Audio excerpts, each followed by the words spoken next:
This report I received today is a monumental document in more ways than one.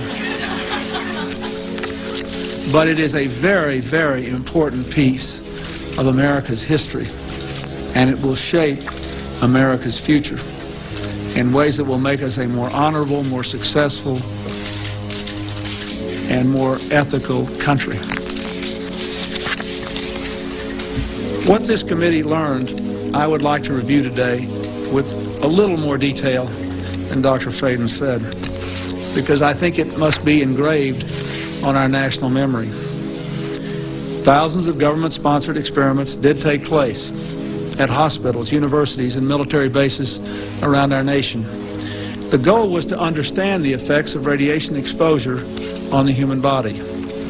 While most of the tests were ethical by any standards, some were unethical, not only by today's standards, but by the standards of the time in which they were conducted. They failed both the test of our national values and the test of humanity. Informed consent means your doctor tells you the risk of the treatment you are about to undergo. In too many cases, informed consent was withheld. Americans were kept in the dark about the effects of what was being done to them. The deception extended beyond the test subjects themselves to encompass their families and the American people as a whole. For these experiments were kept secret, and they were shrouded not for a compelling reason of national security, but for the simple fear of embarrassment, and that was wrong. So today, on behalf of another generation of American leaders and another generation of American citizens, the United States of America offers a sincere apology to those of our citizens who were subjected to these experiments, to their families, and to their communities.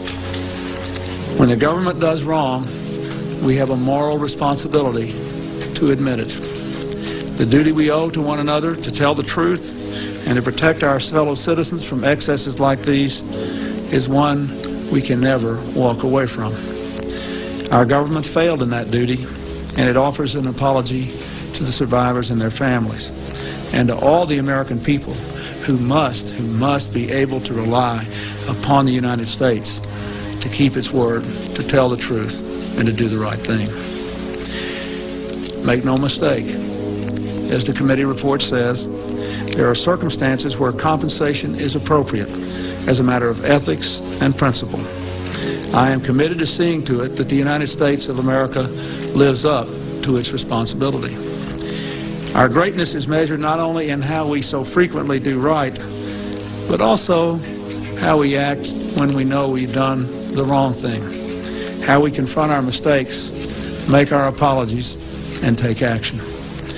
That's why this morning I signed an executive order instructing every arm and agency of our government that conducts, supports, or regulates research involving human beings to review immediately their procedures in light of the recommendations of this report and the best knowledge and standards available today, and to report back to me by Christmas.